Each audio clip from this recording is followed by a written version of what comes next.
explosions. You actually see demolition squibs going off here and here where the major support columns were for the World Trade Center buildings. We actually have testimony from the FDNY firefighters who heard bombs and explosions within the building before it actually collapsed, and you could actually read some of the testimony here. This is actually what happened to our air defense system on 9/11. NORAD has standard protocol that within 15 minutes when a plane goes off course, they scramble an F-16. There was no fighters protecting the U.S. air skies for 2 hours when 4 airplanes were off course. Why the hell did this happen? This is on the FBI's most wanted list. The FBI is not looking for Osama bin Laden because of 9/11. They list the U.S.'s Cole bombings, the U.S. Embassy bombings in Kenya, but they never mention 9/11, and they're not even looking for Osama bin Laden. The man is practically free.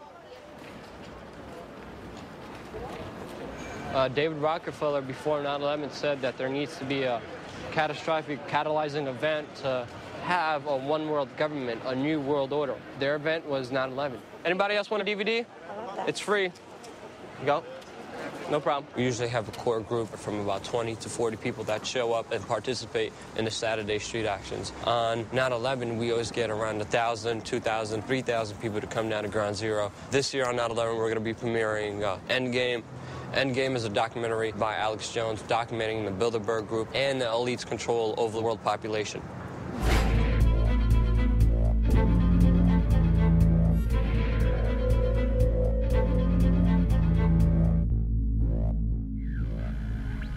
The Bilderberg Group consists of the heads of all of the managing roundtable groups that steer individual countries. Picture the elite power structure of the world as a giant pyramid, with only the elite of the elite at the tip top of the capstone. Former World Bank President James Wolfensohn, Rockefeller frontman Henry Kissinger, Vice Chairman of Rothschild Europe, the head of Daimler Chrysler, the owner of the Washington Post, Donald Graham, David Rockefeller. The group has been so secretive that until the mid-1980s, the controlled corporate media denied its existence. With the rise of the alternative media, their stranglehold on information has begun to slip.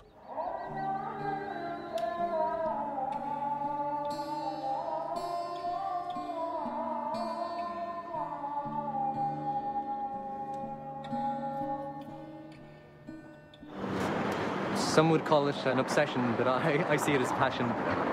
I don't really have much of an interest in anything else, really, just making films, and specifically ones that have to do with the Bilderberg Group or the New World Order. I would like them stopped, actually, but I don't know if that's possible. So the best thing would be to get some sort of transparency as regards their meetings, what they're discussing. The Bilderberg Group are a consortium of bankers, industrialists, businessmen, the richest and the most powerful in their own specialized fields. And they come together every year in a different country to hold a secret meeting on how better to implement world policies to control what's going on. I'm here today because, like every year, I chase Bilderberg to expose those termites, to turn the rock over and see what those bugs are doing. It'll be a luxurious resort surrounded by armed guards with all the manpower we have trained on it. I think we'll find them. Burada bir yerde Bilderberg'in tanıtım ofisi varmış diyorlar röportajda.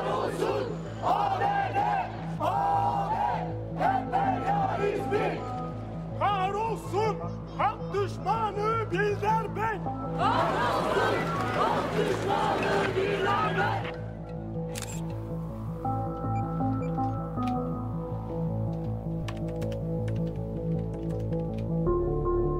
See that? Uh-huh. See, there? Uh-huh. The people? Yeah. Officer, is a Bilderberg meeting here this weekend? Close your camera.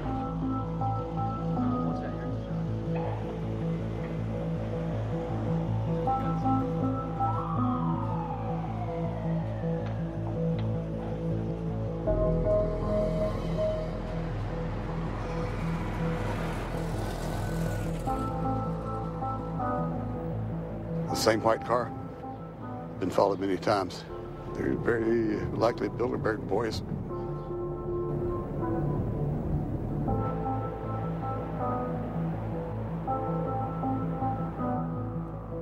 This looks like it.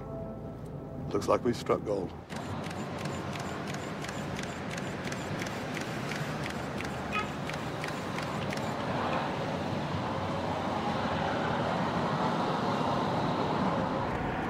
That's a Bilderberg car. See that? It was M25 in the windshield, and there was a lady in the...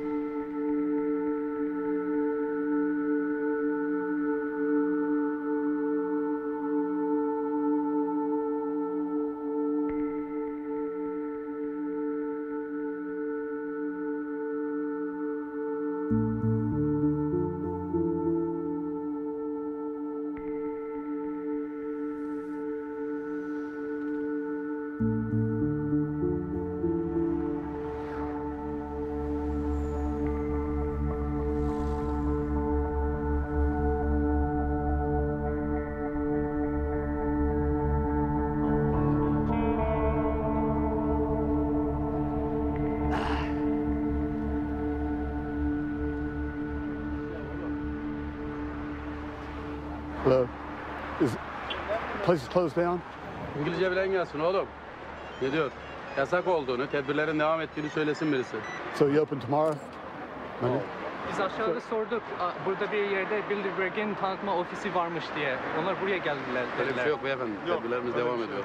Röportajcılar için yok mu? Buyurun.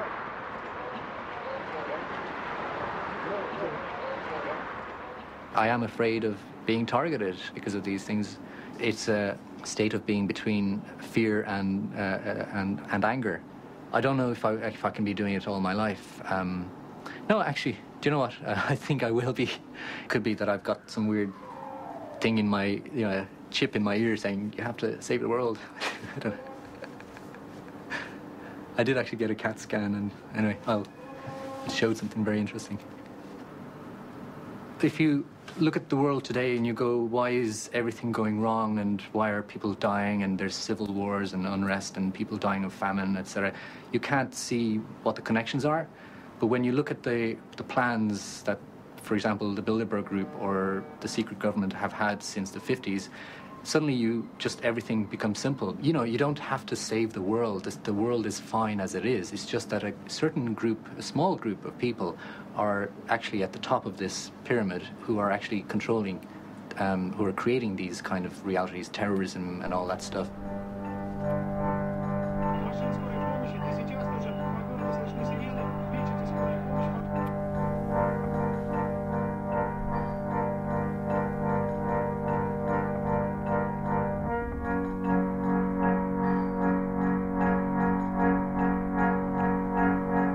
My fellow Americans and all those that love God and liberty listening in around the world, welcome back to the Officer Jack McLam program, coming to you from the high Rocky Mountains of Idaho, USA.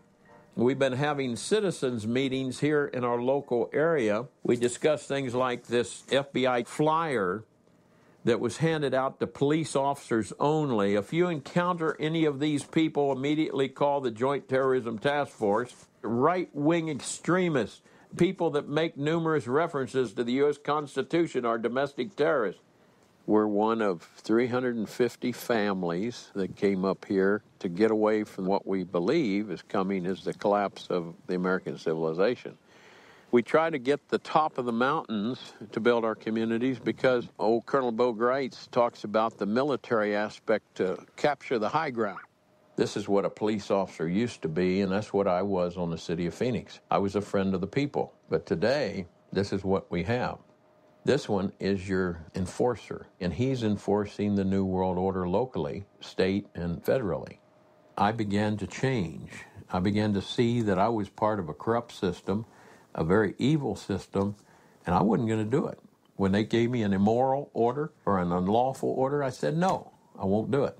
That was it for my career. This is what we fight here in our two police and military organizations. We fight to educate our soldiers and police officers about their constitutional oath to defend you and your freedoms. I'd like to bring on again our guest speaker, Jack McLam.